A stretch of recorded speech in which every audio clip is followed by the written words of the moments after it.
할렐루야. 오늘 하루도 수고 많으셨습니다. 우리 앞뒤 옆사람과 인사합니다. 오늘도 수고 많으셨습니다. 네, 주님의 위로가 은총이 함께 하시길 바랍니다. 뒤에 분들도 한번 인사하시죠. 반갑습니다. 네, 날씨가 굉장히 덥습니다. 하나님의 도우심이 여러분과 함께 하셔서 건강 상하지 않기를 진심으로 바랍니다. 잠언 4장에 보니까 이렇게 되어 있습니다. 모든 지킬 만한 것 중에 더욱 내 마음을 지키라. 생명의 근원이 이에서 남이니라. 마음을 지켜라. 왜냐하면 그 마음에서 생명의 근원, 이때 생명의 근원이란 영어로 보니까 wellspring이라고 되어 있는데, 이때 이 wellspring of life, 삶의 샘, 삶의 원천이 여기에 있다 이렇게 되어 있는데, 이때 삶의 원천이란 기쁨, 즐거움, 보람, 활력, 사랑 이렇게 말할 수 있을 거예요. 그러니까 삶의 활력이 이 마음으로부터 시작된다, 그런 이야기예요.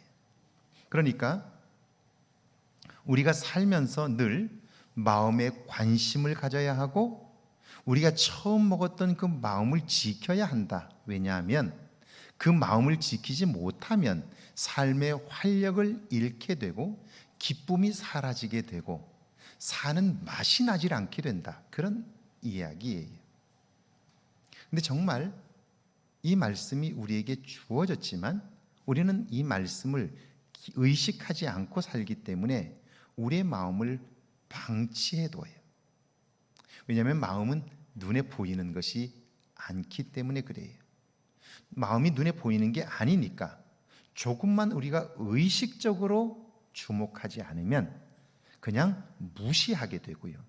무시하고 나면 마치, 여러분 밭을 갖고 보셨죠? 농부 중에, 밭을 가꾸는 사람들 중에 밭에다가 잡초씨를 뿌리는 사람은 없어요. 그런데 어느 결엔가 밭이 잡초밭이 되는 경우들이 있어요. 그것은 잡초를 심어서 그런 게 아니고요, 우리가 그 밭에 관심을 가지지 않으면 어느 순간 밭은 잡초밭이 되고 마는 거예요. 여러분 하루에 몇 번 양치질 하시나요? 적어도 3번은 하시죠? 2번 하시는 분도 있을 거고요.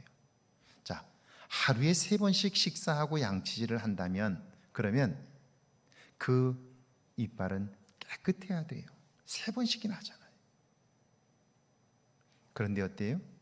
그렇게 열심히 하루에 3번씩 아니면 4번씩, 저 같은 경우에는 5번도 더 하죠. 그런데도 불구하고 그 치아에는 치석이 끼는 거예요. 그렇게 열심히 노력하는데도 치석이 생기고요, 정기적으로 가서 스케일링을 하지 않으면 그 치석이 잇몸을 망가뜨리고요, 염증을 만들고요, 그래서 그 잇몸을 망가뜨리고 마는 거예요. 마찬가지, 우리가 마음을 관심하지 않으면, 지키지 않으면 결국 나도 모르는 사이에 그 마음으로부터 생명력을 잃어가게 되고 활력과 기쁨과 보람을 잃어버리게 된다 하는 거예요. 자, 그럼에도 불구하고 우리 주변에 자기 분야에서 성공한 사람들은 보이지 않는 마음을 가꾸고 이것에 소중한 것들을 채우는 거예요. 그래서 대부분의 사람들과는 전혀 다른 삶을 살게 되는 거예요. 최근에 보았던 멘탈의 연금술이라는 책을 쓰신 분이 계셔요. 보도 셰퍼라고 하는 분인데요, 유럽의 투자 코치라고 불리는 분이에요. 이분이 멘탈의 연금술, 그러니까 세상을 성공하는 사람들은, 신앙에 성공하는 사람도 마찬가지예요. 그 사람들은 하나같이 멘탈이 강해요. 웬만한 일들을 만나도 놀라거나 충격을 받지 않아요. 그리고 그때에도 긍정적으로 그 문제를 해석해요. 멘탈이 강하기 때문에 그래요. 그럼 도대체 그 사람은 오늘 우리와 무엇이 다른가 하는 거예요. 무엇이 다르기에 똑같은 문제를 만났을 때 전혀 다르게 반응하며 그때에도 긍정적인 눈을, 시각을 가질 수 있느냐 하는 거예요. 이걸 정리해 놓은 것이 있어 제가 한번 영상을 준비했는데요. 한번 보실까요? 네.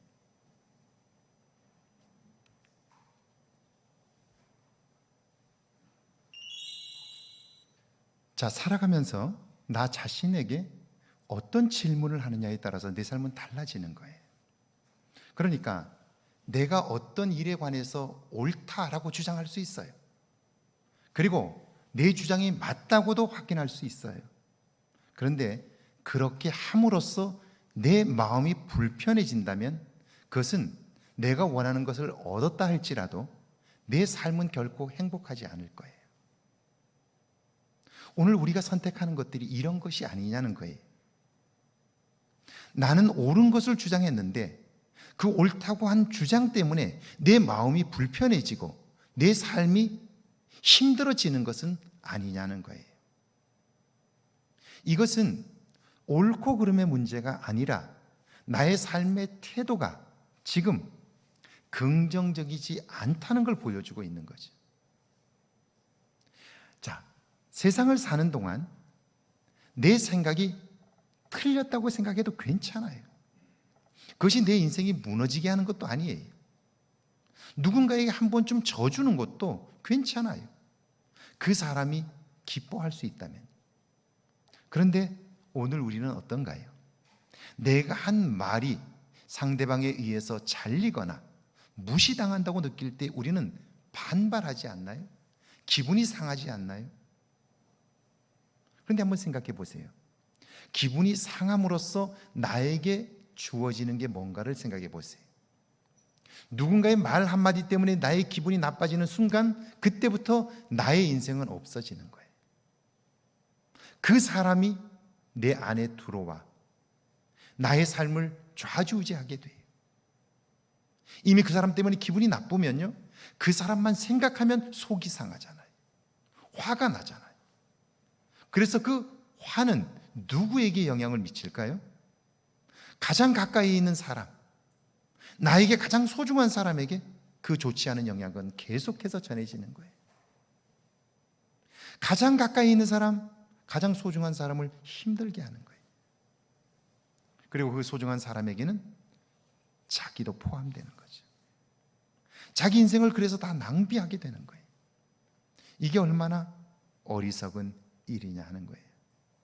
자, 여러분은 알고 있어요. 이미 수없이 들어서 알고 있어요. 뭘 알고 있냐면 시험의 때에는 어떻게 해야 된다고요? 시험의 때에는 어떻게 해야 된다고요? 충성하라는 걸 알고 있어요. 왜냐하면 시험은 우리에게 인내를 가져오고 인내는 연단을 가져와 소망에 이르게 한다는 걸 우리는 수없이 들어서 알고 있어요. 그런데 알고는 있는데 정작 시험의 때 우리는 어떻게 반응하느냐 하는 거예요. 아는 것과 사는 것이 다른 거예요. 이제는 여러분이 여러분 자신에게 해야 하는 질문을 바꾸셔야 돼요. 그 사람이 옳으냐 그르냐, 내 주장이 맞냐 틀리냐가 아니라 이 주장을 함으로써, 이 이야기를 함으로써 내 마음에 평안이 있고 기쁨이 있느냐? 내가 이 주장을 함으로써 상대방이 기쁨이 있고 그 사람이 행복해하느냐? 이렇게 질문해 보는 거예요. 그러면 달라질 거예요. 긍정적인 마음이란, 마음을 가꾼다는 것은 그냥 되지 않아요. 지금부터라도 이 훈련을 꾸준히 해가게 될 때 어느 순간 우리는 우리의 마음에 관심하게 되고요, 우리의 마음이 기뻐하는 대로 말하고 행동할 수 있게 되는 거예요. 그때 사람들은 여러분에게 이렇게 말할 거예요. 아니, 집사님은 내가 볼 때 너무 많이 달라졌어. 권사님은 예전의 권사님이 아니야. 어떻게 그렇게 달라졌대? 그렇게 이야기하게 될 거예요. 자, 여기 한번 볼까요? 시험의 때에 충성으로 반응하십시오. 밑에 한번 같이 읽습니다. 조선조 숙종이 평복으로 민정 시찰을 나갔다가 저잣거리에서 침통한 표정을 짓는 한 선비를 만났습니다. 딱하게 여긴 임금이 왜 그러냐고 묻자 선비는 과거 시험을 보러 왔다가 낙방했다고 말합니다. 참으로 안 됐습니다. 그런데 어떤 자리라도 갈 마음이 있습니까? 왕이 묻는 거죠. 선비는 뉘신지 모르겠으나 시켜주면 최선을 다하겠다고 말합니다. 임금은 그에게 구체적으로 묻습니다. 군수를 시켜주면 하겠습니까? 판서는요, 정승은 그때마다 그 선비는 하겠다고 대답합니다. 임금은 마지막으로 임금 자리를 주면 어떻게 하겠소? 라고 물었습니다. 그 순간 임금의 눈에 불이 번쩍했습니다. 날 보고 역적질을 하란 말이요? 그리고 화가 난 선비가 임금의 뺨을 후려친 것입니다. 순간 임금의 무관들이 그를 요절내려는 찰나 임금이 말합니다. 아니다. 저 사람이야말로 진정 충신이다. 그 일로 그는 벼슬길이 열려 정승반열까지 올랐습니다. 여러분, 이게 쉬운 것 같지만 결코 쉽지 않아요.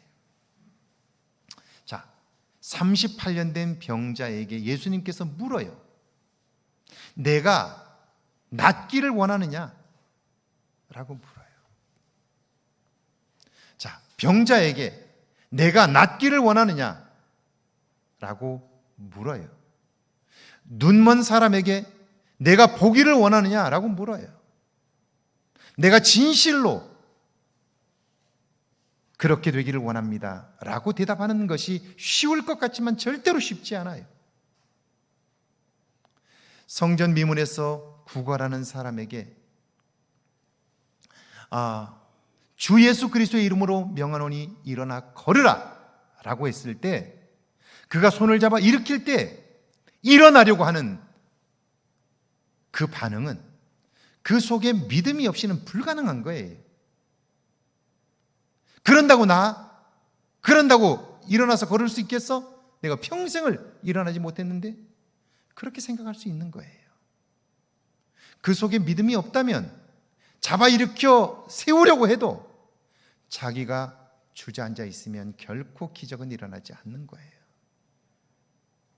자, 오늘 우리는 어떤가요? 정말 하나님은 전능하시다고 말하는데 우리의 삶 속에서 전능하신 하나님을 온전히 의지하고 그분이 전능하시기에 그분이 말씀하시면 그대로 순종할 준비가 되어 있나요? 그게 가능하다고 믿으시나요? 여러분을 홍해 앞에 모시고 갔다면 이제 뒤에 적군들이 몰려와 우리를 죽이려고 할 때 하나님께서 그 홍해를 갈라 우리를 육지처럼 건너게 하신다라고 모세가 이야기했다면, 아니 제가 이야기했다면 여러분은 두말하지 않고 홍해로 들어설 준비가 되어 있나요? 요단강에 들어설 준비가 되어 있나요? 어떤가요? 하나님을 전능하다고 믿는 우리들에게 과연 그 마음이 있느냐는 거예요. 그렇지 않다면 우리가 머리로 아는 것과 사는 것은 완전히 다르니까요. 믿음이 있다고 하나 믿음의 능력은 없는 모습은 아니냐 하는 거예요. 그래서 삶은 곧 태도라고 말할 수 있는 거예요. 밑에 한번 같이 읽어볼까요? 함께 읽습니다. 서머나는 소아시아에서 가장 아름다운 항구 도시입니다. 향로 수출지이며 과학과 의술이 발달했고 종교의 집합처였으며 이교 문화와 황제 숭배 등이 만연한 도시입니다. 우상 숭배와 종교적 박해가 있었던 상황입니다. 그러니까 세속적인 가치관, 사실은 이 요한계시록에 나오는 이 소아시아의 7교회들은 다 그래요. 그 당시로 보면 가장 부유한 도시들이고요, 가장 물질적인 가치관이 팽배하게 지배하고 있는 도시들이에요. 여기 서머나 역시 마찬가지인 거예요. 1번입니다. 충성이란 맡겨진 일에 최선을 다하는 거예요. 밑에 한번 읽어볼까요? 교회는 성도들에게 직분을 맡깁니다. 이때 교회란 교회의 주인이신 하나님을 가리킵니다. 어떤 사람은 집사로, 안수집사로, 권사로, 장로로, 목사의 직책인데 이는 두 가지 사역의 장이 있습니다. 첫째는 지역교회라는 울타리입니다. 성도들을 섬기고 교회를 든든히 세우기 위해 필요한 영역입니다. 둘째는 세상이라는 영역입니다. 교회를 세우신 목적은 세상을 섬기기 위함입니다. 이 일을 위해 직분자들은 마음을 모으고 하나 되어 그 일을 감당하는 것입니다. 맡겨진 그 일에 최선을 다하는 것, 그것이 충성입니다. 그러니까 우리는 끊임없이 높아지려고는 해요. 그리고는 뭐라고 말하냐면 그 자리에 가면 내가 충성하겠다고 생각해요. 그런데 그렇지 않아요. 여러분, 제가 한번 물어볼게요. 우리 교회에는 수없이 많은 권사님들이 계세요. 이전에는 모르지만 제가 와서 임직하신 분들은 제가 반드시 교육을 했어요.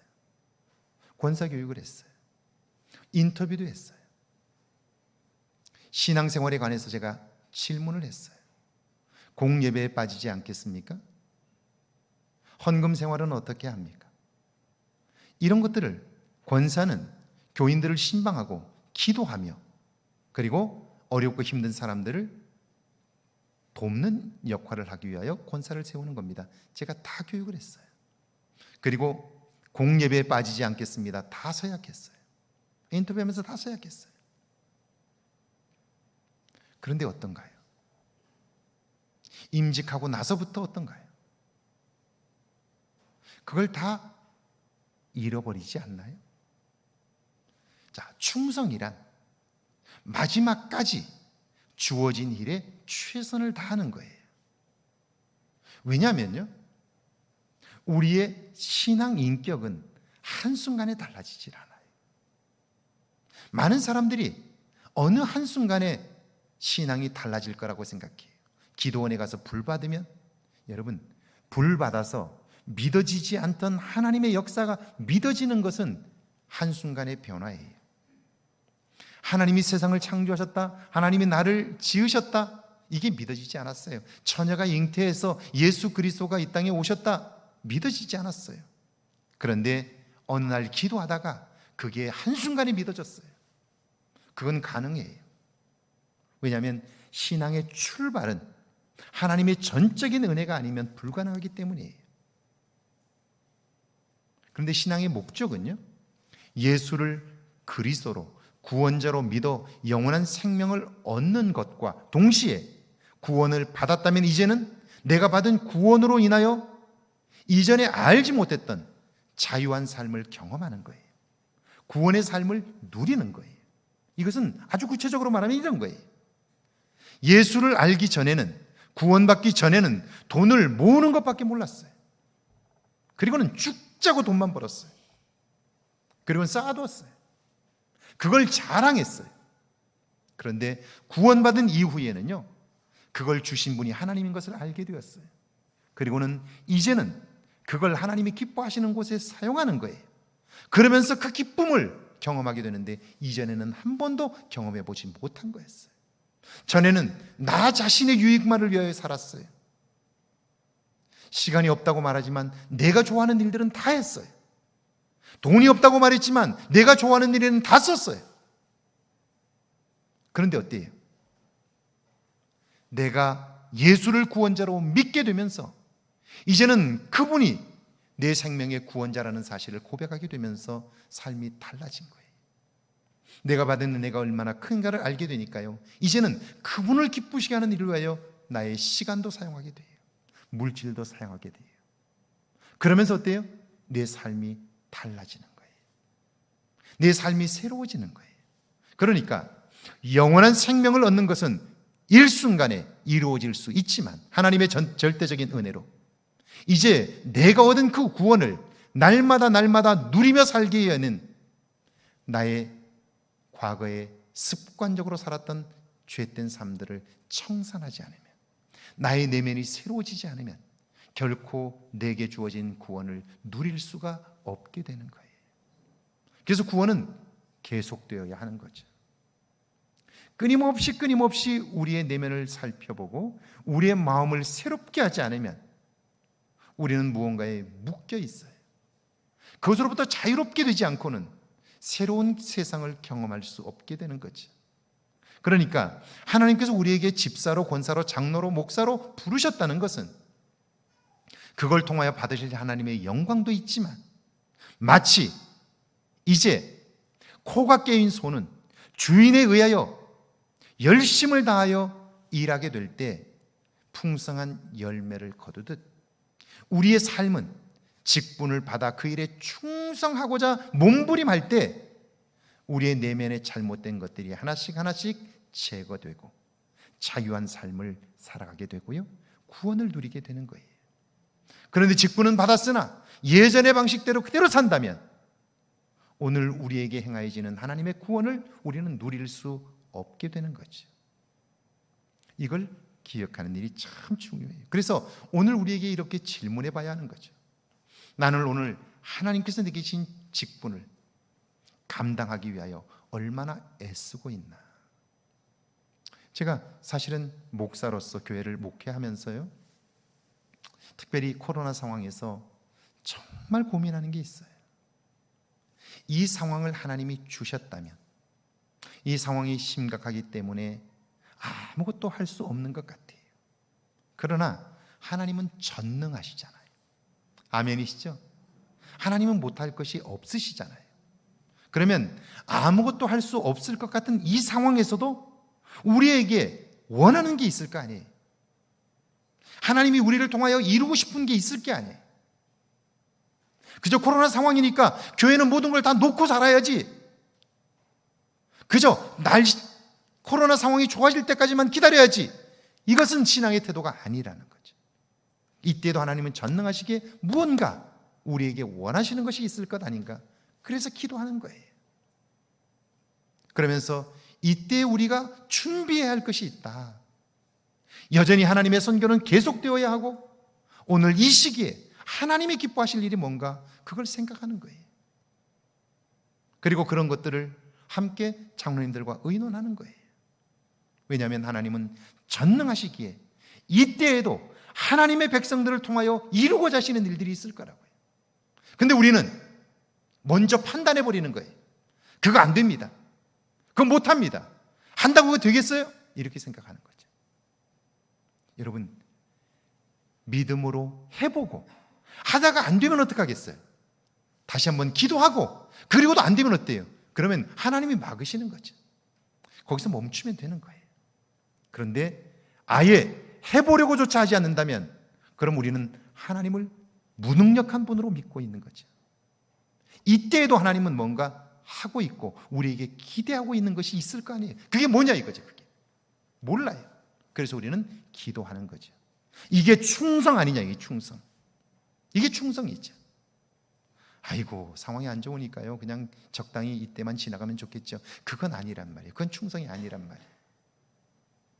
자, 2번입니다. 충성이란 믿음으로 행하는 것입니다. 같이 읽어볼까요? 믿음이란 예수님을 구원자로 믿는 것입니다. 이때 구원이란 우리의 삶의 모든 문제에 대한 해답입니다. 그러므로 믿음으로 산다는 것은 그분의 도움만 있으면 문제를 넉넉히 이길 수 있다는 확신으로 사는 것입니다. 충성이란 그 믿음으로 내게 맡겨진 일들을 감당하는 것입니다. 이 산지를 내게 달라고 했던 갈렙의 모습이 충성입니다. 자, 그 고생을 하면서 전쟁을 했어요. 이제 땅을 차지했어요. 분배했어요. 이제는 편안히 살 만한 때예요. 그리고 나이도 들었어요. 그런데 갈렙은 산지를 달라고 그래요. 평지가 좋은 땅입니다. 근데 산지를 달라고 그래요. 왜 그런 줄 아세요? 내가 쉽게 차지할 수 있는 땅은 내 능력으로 할 수 있어요. 그건 하나님과 상관이 없어요. 그런데 산지에는 밀려난 이 가나안의 족속들이 있어요. 그들과 한판 전쟁을 해야 돼요. 전쟁은 항상 100% 내가 이긴다는 자신이 없어요. 하나님의 도움이 절대적으로 필요한 거죠. 그러니까 이 산지를 내게 달라고 하는 말은 무슨 말이냐면, 지금도 나에게는 하나님의 구원에 대한 갈증이 있다는 거죠. 내 삶의 역사하실 하나님에 대한 구원의 갈증이 내 안에 있습니다. 저 산지를 통하여 하나님의 살아계심을 경험하고 싶습니다. 이 갈증이 있는 거예요. 신앙의 갈증이 있는 거예요. 이제 편안함이, 안락함이 나의 발목을 잡으려고 할 때에도 그것보다 하나님의 구원을 경험하는 것이 더 소중하다고 이야기하는 거죠. 그게 충성인 거예요. 충성. 자, 믿음으로 행하는 것이 충성이라고 해요. 오늘 우리에게 이런 모습이 있느냐 하는 거예요. 이런 모습이.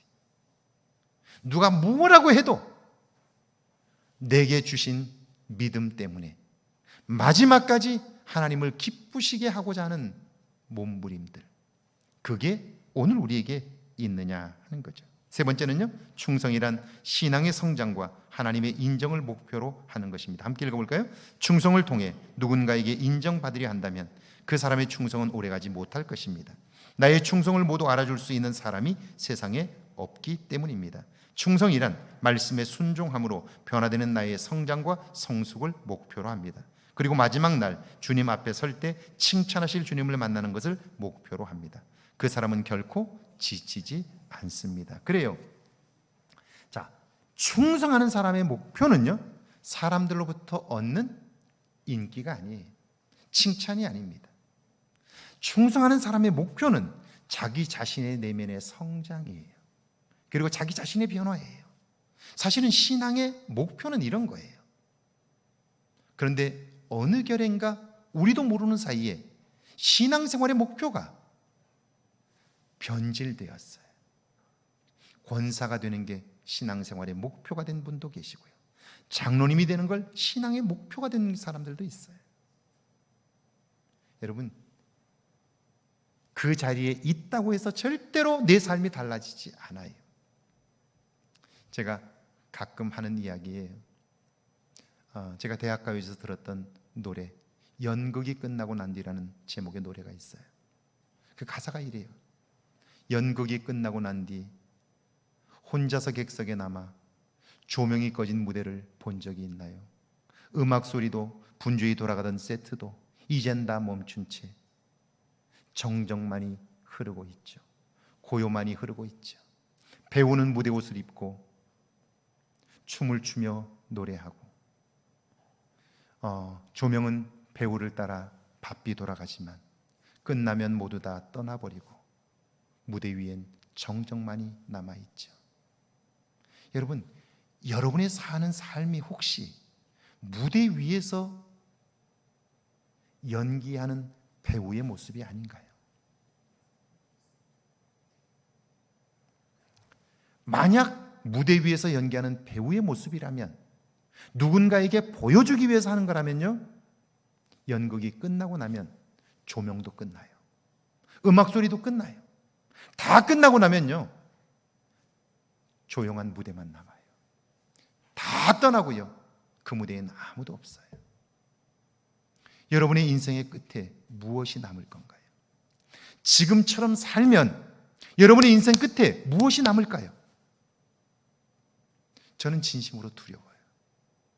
왜냐하면 제가 평생을 교회 안에서 살았는데 주님 앞에 서는 날, 주님이 제게 무엇라고 하실까? 진심으로 두려워요. 여러분이 보실 때 제가 어떤지 모르지만 저는 제 자신을 돌아볼 때 정말 바보같이 살았어요. 중요한 순간마다 믿음으로 반응하고자 노력했고요. 정말 부족하지만 그 순간 하나님을 믿는 믿음으로 제 자신을 던졌어요.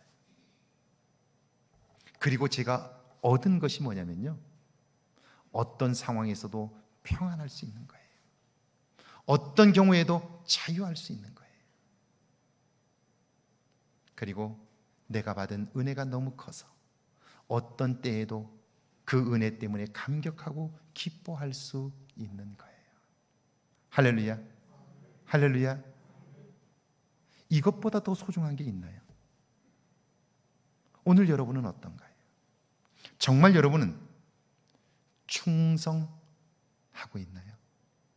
이 충성이 쌓여서 성장해서 시험을 만날 때에도 결국 충성으로 반응할 수 있게 되는 거예요. 어느 한순간에 되어지는 게 아니라고요. 그저 불받아서 한순간에 되어지는 게 절대 아니라고요. 끊임없이 우리 내면을 가꾸고 내면의 은혜를 채우게 될 때 하나님을 바라보며 나 자신을 그분에게 점점 의지하고 내 삶의 주권을 맡기고 그것이 지속될 때 그 이후에 우리는 온전한 충성을 할 수 있게 되는 거죠. 자, 서머나 교회에 주신 말씀입니다. 계시록 2장 8절과 9절 거기 한번 같이 읽어볼까요? 함께 했습니다. 서머나 교회의 사자에게 편지하라. 처음이며 마지막이요 죽었다가 살아나신 이가 이르시되, 편지하라신 분이 어떤 분이냐면요, 죽었다가 살아나신 분이에요. 그분이 예수 그리스도라고요. 그리스도라는 말은 구원자라는 뜻이에요. 우리의 구원자는 어떤 분이냐면 죽었다가 살아나신 분이셔요. 그래서 그분이 이렇게 말씀하셔요. 나는 부활이요 생명이니 나를 믿는 자는 죽어도 살겠고 무릇 살아서 나를 믿는 자는 영원히 죽지 아니하리니 이것을 내가 믿느냐, 이렇게 물으셔요. 여러분은 믿으시나요, 그분을? 대답해 보세요. 여러분은 그분을 믿으시나요? 그렇다면 오늘 그분과 함께 사는, 그분을 구원자라고 믿는 여러분의 삶에 구원자이신 그분의 어떤 능력이 나타나고 있나요? 이 질문을 해봐야 되는 거죠. 그분은 분명 능력이 많으신데, 죽었다가 살아나신 분인데, 그분이 나와 함께 하신다면 오늘 내 삶에 어떤 일이 벌어지고 있나요? 여러분은 오늘 하루를 사시면서 그분에게 관심하셨나요? 오늘 내 삶에 그분이 무엇을 행하셨는지, 나에게 무엇을 원하시는지 여러분 그분에게 관심해 보셨느냐 하는 거예요. 그분이 말씀합니다. 내가 내 환난과 궁핍을 알거니와 실상은 너희가 부요한 자다, 이렇게 말씀해요. 그 구원자이신 주님이 내가 겪고 있는 환난과 궁핍을 알고 있다는 거예요. 오늘 나는 예수를 믿는다는 것 때문에 다 잃었어요. 사람들로부터 비난과 조롱을 받아요. 멸시와 천대를 당해요. 매맞고 헐벗고 굶주려요. 그러니까 가진 것이 아무것도 없지요. 그런데 죽음 가운데서 살아나신 그분, 오늘 나의 생명의 구원자가 되신 그분이 말씀해요. 내가 너의 환난을 알고 있다. 내가 당하는 어려움을 알고 있다. 그러나 실망하지 마라. 너는 아무것도 없다고 말하는데 너야말로 부요한 자다, 이렇게 말해요. 할렐루야. 부요한 자다. 여러분, 이 말이 무슨 말일까요? 이 말이 무슨 말일까요? 역사적으로 보면 이렇습니다. 로마가 세계를 지배했어요. 강력한 군대를 가지고 있습니다. 그리고 그들은 어마어마한 힘을 가지고 그 제국을 이끌어갑니다. 그런데요, 제국이 강성해서 주변에 어마어마한 식민지를 만들고 나니까 거기에서 들어오는 온갖 보화와 금은 먹을 것들이 넘치게 되니까요, 그들이 그것을 먹고 즐기기 시작해요. 그들은 문화라는 이름으로 온갖 우상들을 섬기고요, 그리고 퇴폐한 문화에 젖어버립니다. 그렇게 시간이 지나니까요, 서기 200년, 300년이 되니까요, 이제 그 쾌락에 취해버린 젊은이들이 더 이상 용맹스러움이 사라져버려요. 왜냐하면 싸워야 할 목표를 잃어버렸기 때문에 그래요. 그들은 자기들의 집안과 자기들에게 주어진 권한 때문에 쾌락을 즐기고 삶을 즐기느라 정신이 병들어버린 거예요. 병들어버린 거예요. 이제는 그 로마라는 제국을 유지해 갈 수가 없는 거예요. 다음 세대 이 나라를 이끌어갈 만한 젊은이들이 없는 거예요. 젊은이들이 없어져 버린 거예요. 그들은 굉장히 쾌락을 추구하고 마음껏 돈 쓰고 즐기는 것 같은데, 그들은 그렇게 많은 쾌락을 추구해도 만족함이 없는 거예요. 그 나라를 이끌어갈 만한 다음 세대가 없는 거예요. 정신이 바로 박힌 젊은이들이 없는 거예요. 그런데 눈을 들고 보니까 어때요? 자기들이 그토록 박혀있던, 그래서 무덤을 파고 그 밑에서 생활하던, 학교도 못 보내고 먹을 것도 제대로 못 먹던 예수 믿는 자들이 모여 있는데요, 그들의 젊은이들을 보니까 눈이 살아있는 거예요. 정신이 바로 박혀 있는 거예요. 살아있는 눈길을 처음 본 거예요. 지금 로마 제국의 청년들은 모두 다 쾌락에 취해서 어떻게 살아야 하는지도 모르는데, 그런데 예수 믿는 청년들은 다른 거예요. 결국 어때요? 그들이 아니면 이 로마 제국을 유지해 갈 수가 없는 거예요.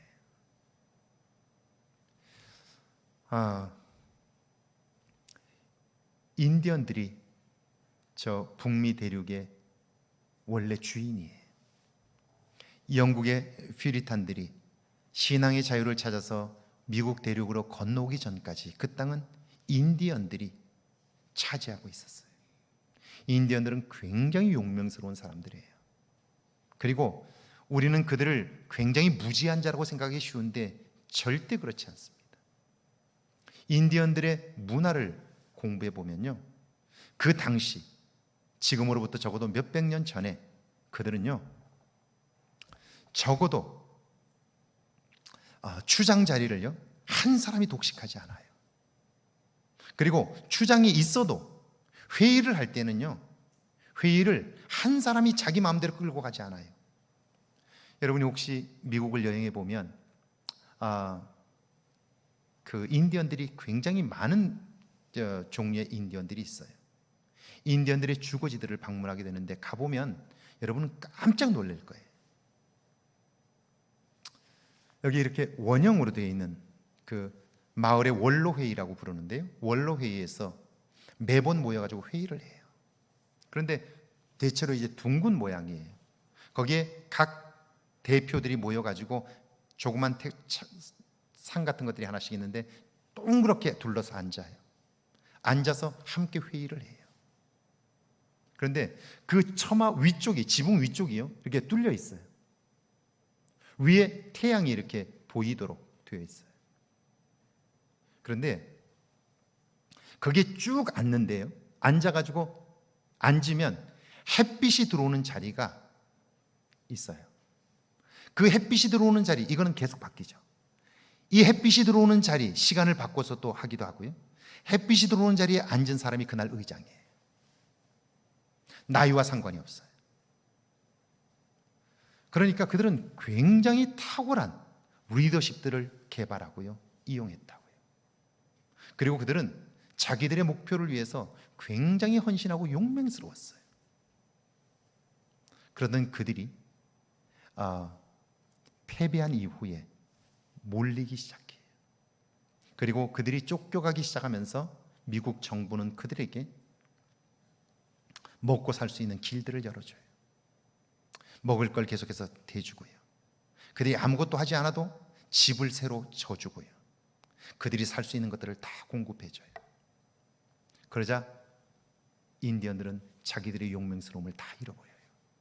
그리고 그때부터 그들은 알코올 중독자, 마약 중독자들이 넘쳐나기 시작해요. 지금도 미국은 카지노가 불법입니다. 육지의 카지노가 불법이에요. 아직도 카지노를 육지에 세우는 건 불법이에요. 그럼 이제 이렇게 여러분이 물어보시겠죠? 그러면 라스베가스 같은 데는 카지노가 많은데 그것도 불법이냐고. 라스베가스는 특별법으로 예외 조항을 줬어요. 왜냐하면요, 그 라스베가스는 그 사막이에요. 원자폭탄을 처음 핵실험을 한 곳이 거기에요.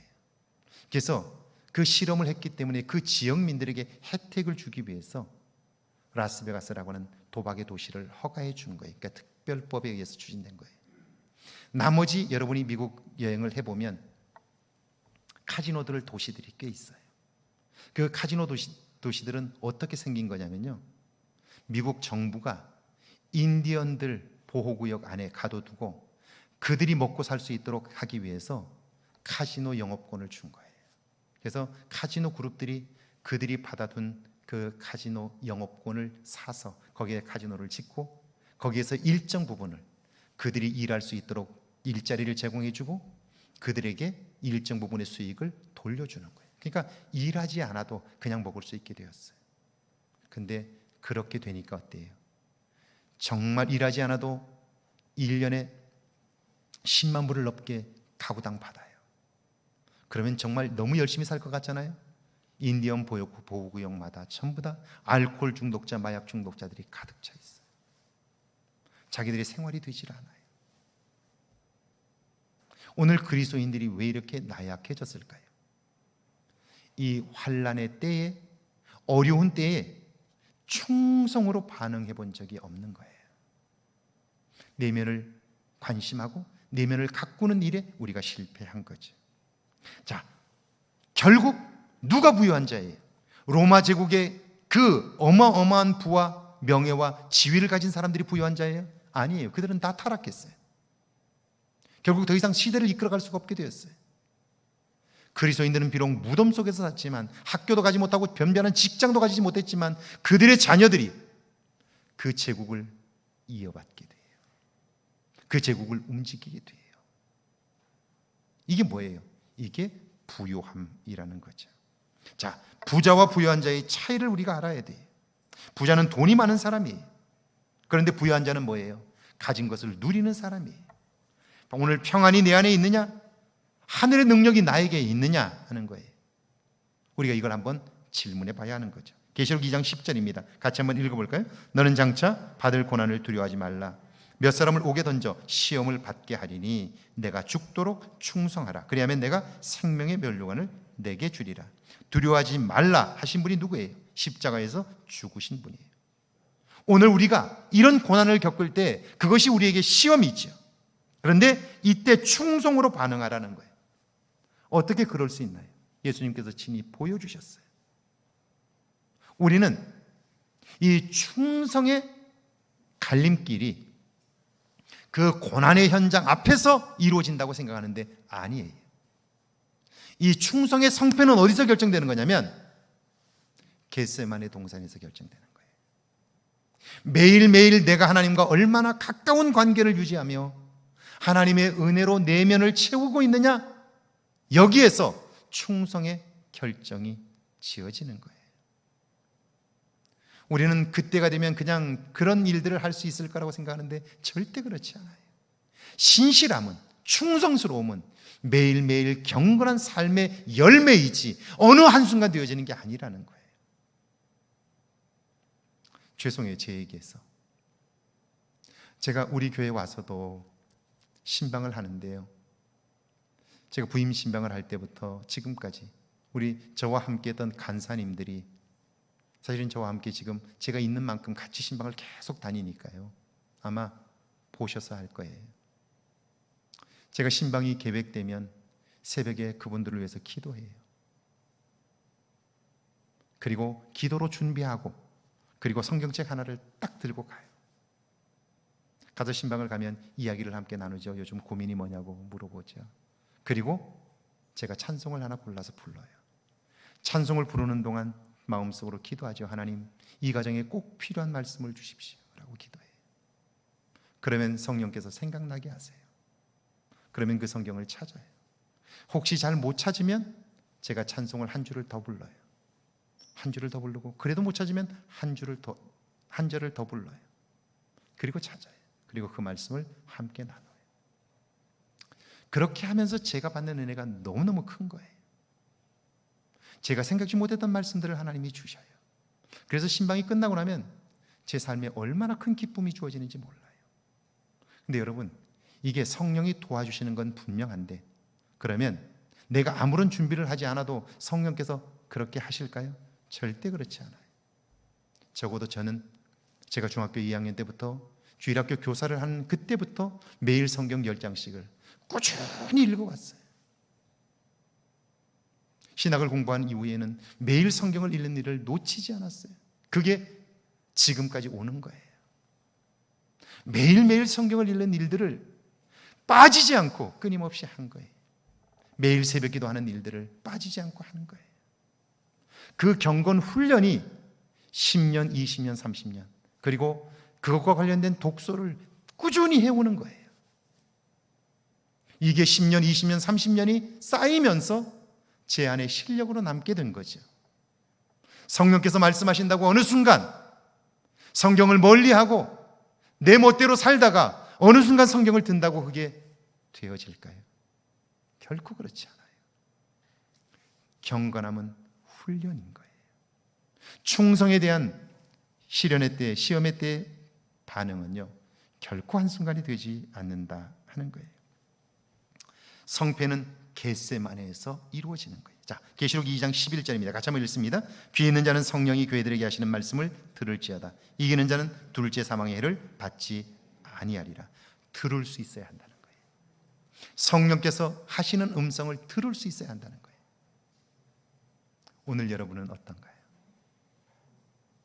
제가 하루를 사는 동안 늘 성령 하나님께서 내게 무엇을 말씀하실까에 관심을 해요. 오늘 오전에도 그랬어요. 오전에 제가 하는 일들을 하면서 성령 하나님이 오늘 나에게 무엇을 원하실까를 생각해. 그러면 생각나게 하는 사람들이 있어요. 그러면 그 즉시 전화를 돌려요. 잘 지내? 요즘 어때? 제가 전화를 꼭 하죠. 그러면 오늘 아침도 그랬어요. 아니 어떻게 알고 전화했냐고. 요즘 너무너무 힘들다고. 아 정말 이렇게 힘들 수가 없다고. 그래요. 왜 힘든데? 그러면 이야기를 쭉 해요. 이야기를 들어주고 격려하고 그래요. 앞으로 내가 계속해서 기도할게. 매일 하루에 성령께서 나를 통하여 무엇을 하실까에 관심하면요, 예상치 못했던 사람들에게 전화하게 하시고요, 그리고 생각나게 하시고 그래요. 그리고 그 마음의 이끌림을 따라 순종하게 될 때 제 삶에 큰 기쁨이 있게 되는 거죠. 자, 들을 수 있어야 한다는 거예요. 그럴 때 우리는요, 우리의 인생의 끝에 서서 후회하지 않을 수 있어요. 왜냐하면요, 둘째 사망이 없기 때문이에요. 죽음은 끝이 아니라 새로운 출발이 되기 때문에 그래요. 오늘 여러분은 어떤가요? 여러분에게 시험의 때에 충성으로 반응할 만한 믿음의 모습이 있느냐 하는 거예요. 그러나 괜찮아요.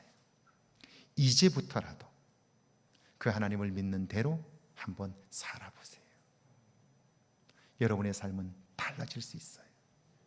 왜냐하면 하나님은 전능하신 분이기 때문에. 그래서 오늘 이 자리에 오신 여러분들이 복이 있는 거예요. 할렐루야. 제가 여러분들 볼게요. 제가 여러분에게 다른 건 해줄 수 없어요. 그러나 여러분의 인생이 행복하다고 고백하게 해줄 수는 있어요. 여러분의 내면을 새롭게 한다면 그런 고백이 여러분에게 있게 될 거예요. 그 은혜가 있기를 주의 이름으로 축원합니다. 같이 한번 기도할까요?